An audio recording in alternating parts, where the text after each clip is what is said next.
Picture this. You're gaming on your very average gaming PC, and it's all right. But then, inheritance strikes.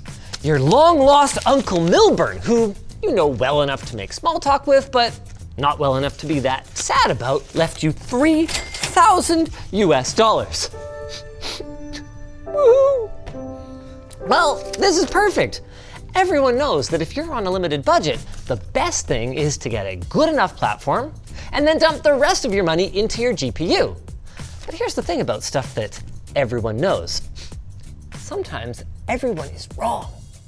It's been a while since we've explored the effects of bottlenecks on the latest and greatest GPUs, and now that we've got a new, latest, and greatest, I think it's high time for us to ask, is it really worth spending this kind of money, or could we get most of the benefit for a fraction of the cost? Something, our sponsor. UGREEN, their Nexode 500-watt desktop charger has 6 GAN chips and 6 ports, with a single port supporting up to 240 watts of PD fast charging. Learn more using the links in our description today.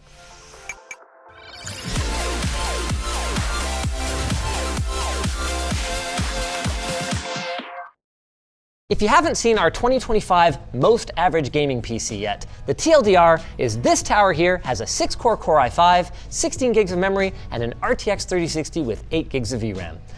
It's pretty mid, but hey, that's what we were going for, so let's game on it to establish a baseline. Kicking things off at 1080p, less demanding games like F124 and Anno 1800 managed to hit around 100 frames per second at high and very high respectively.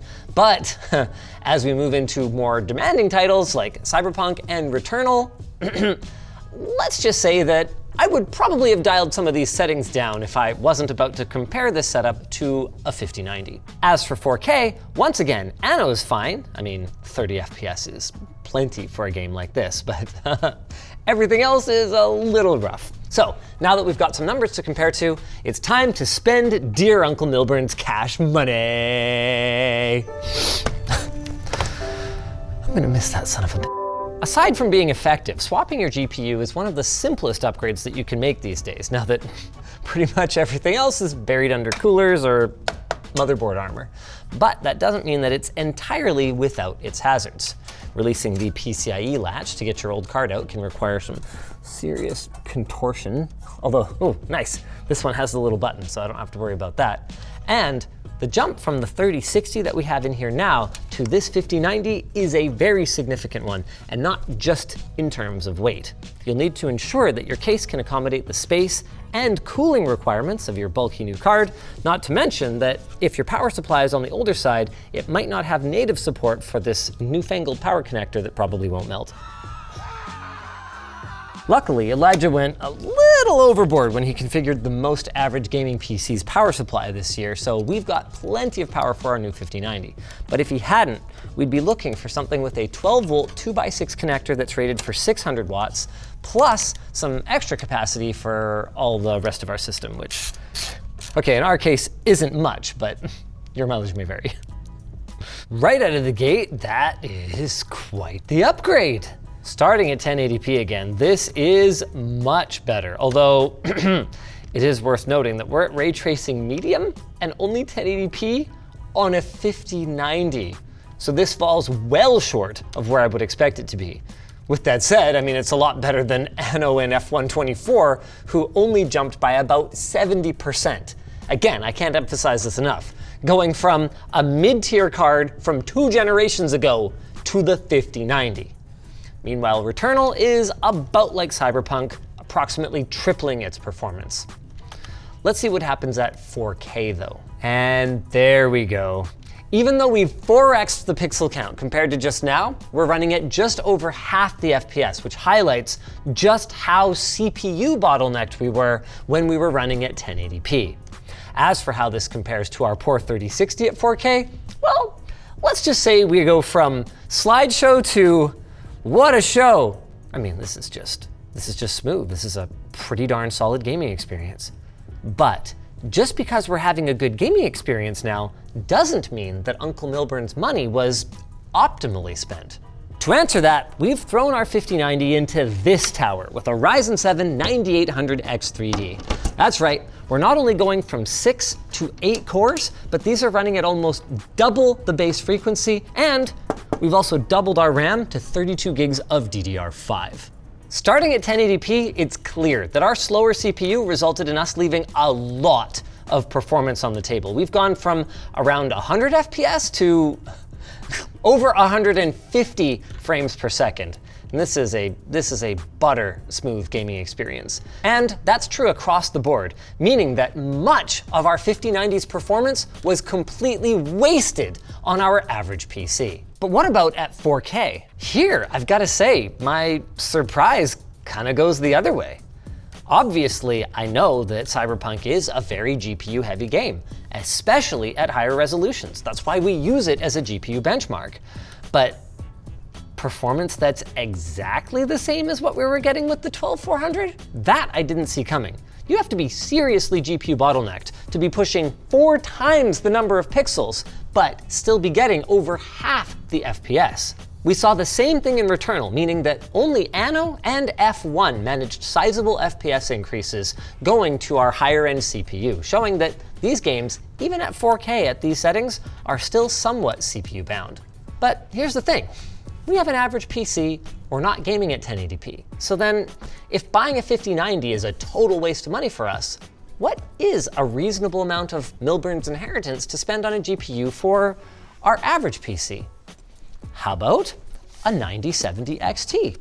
It's got better availability, especially if you're willing to physically go to a shop, and they're selling for maybe 850 Yankee bucks, which is still too expensive if you ask me, but AMD and Nvidia didn't ask me, did they?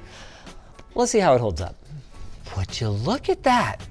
At 1080p, our average PC, now powered by an AMD GPU, not only matches our 5090, but actually beats it in 3 out of our 4 games. Not by much. Other than F1, this probably just comes down to run-to-run variance. But still, what that shows is that we are clearly CPU bound, and buying a more expensive GPU is giving us nada, nothing. We could just put a 9070 XT in here, maybe even less. But what about 4K? Here, now that we're more GPU bound, the 5090 does manage to differentiate itself. But it does show that, if we're not trying to get the best of the best performance at 4K, that 12400 can still kind of keep up. All of our games get dragged into actually playable territory here, though Cyberpunk is arguably a little bit marginal, at least at these, ray-traced medium settings. So did AMD nail the positioning of the 9070 series? It kind of looks like it. 1080p performance is neck and neck with higher end cards, as you would expect with a modern CPU, and at 4K, we're getting at least 50% of the performance of the 5090 for less than 30% of the price. Now, it is still true that the 9070 XT is going to get a little bit more room to shine when paired with a higher end CPU like a 9800X3D, and we found that was especially true at 1080p, but the mismatch is not nearly as bad. So I guess what I'm trying to say is, for most gamers, that unobtainium video card that you can't get your hands on might not have affected your gaming performance nearly as much as you thought anyway. Fun thing, by the way, Plouffe mentioned in a previous video that he talked his friend into upgrading his monitor instead of shelling out for an expensive 50 series GPU. Well, I have an update for you. His friend went with it and is totally stoked on the decision. So while the wisdom has for years been just dump your budget into the GPU, I feel like GPU companies have kind of taken advantage of that wisdom and convinced us to spend more than we should be spending on the GPU. And these days, we might want to consider a more rounded approach to our upgrades.